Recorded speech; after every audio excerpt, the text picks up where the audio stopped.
Did you know the explanation for the Poisson or Arago spot was still nothing more than pure theory? If we take a circular object, like this CD disc here, and I've got the hole taped off on both sides with very dense industrial duct tape, we'll actually see a bright spot at the center as it's covering up a strong light source. Now, it's a misnomer to think that everything is optical, and that is something different from field theory.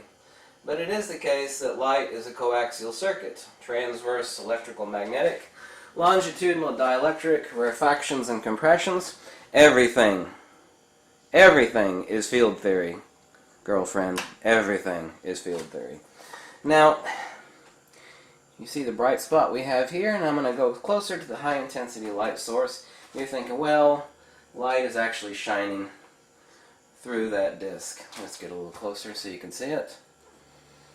No, let me actually place my hand over the back of the disc. See the bright spot at the center? My hand is over the disc.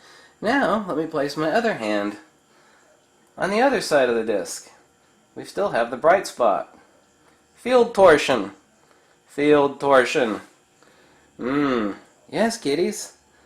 Light is neither a particle nor a wave. It is a field perturbation. You know what's actually causing that bright spot at the center? It's the same thing that causes an apple to fall to the earth. Oh, that's gravity. No, that's dielectric acceleration. The same thing that was observed of light around the blocked light of the sun is being warped by the sun itself. Well, that's gravity again. No, it's dielectric acceleration. There is no autonomous force or field modality known as gravity. That which we call gravity and that which we call magnetic attraction are one and the same thing. The only difference is coherency.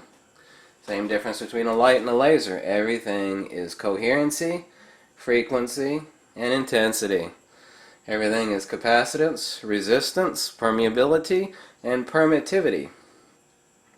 The light is a field perturbation, just like a rubber band that encounters an obstacle is being bent around and returning, part of it is anyway, to its original path. They won't think, no, it's the light is hitting the edge and it's actually diffracting in a constructive and destructive interference pattern. Oh, well, that's the current theory? And if that's the case, then that means we should see concentric circles with a bright spot in the center and a bright circle and a bright circle. But we don't see that, do we? No, we don't. We see a bright spot in the center. Place my hand over it. Nothing changed, did it? Nothing emits light.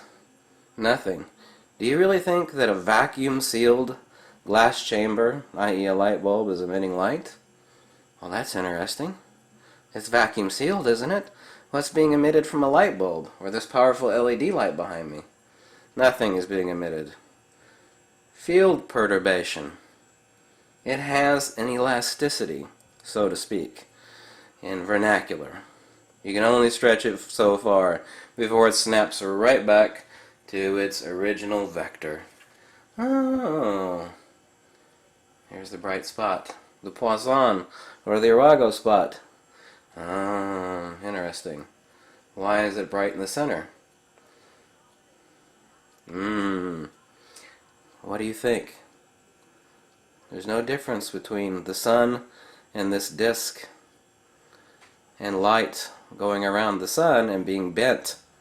Space is not a thing. Space has no properties. Aristotle said this, Tesla said this, Sir Isaac Newton said this, but the moron, that fuzzy-haired crackpot, Einstein, said that space had properties.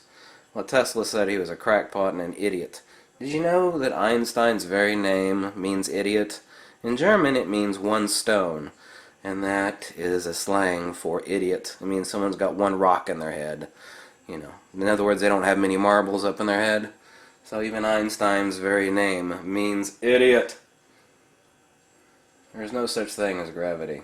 Well, sure there is. Well, yeah, that which we call gravity certainly exists, but it's not an autonomous field modality. There's no difference between gravity and magnetic attraction.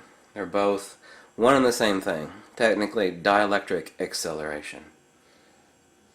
Mother Nature only knows two principles, force and motion, and inertia and acceleration. Everything is permeability, permittivity, resistance, and capacitance.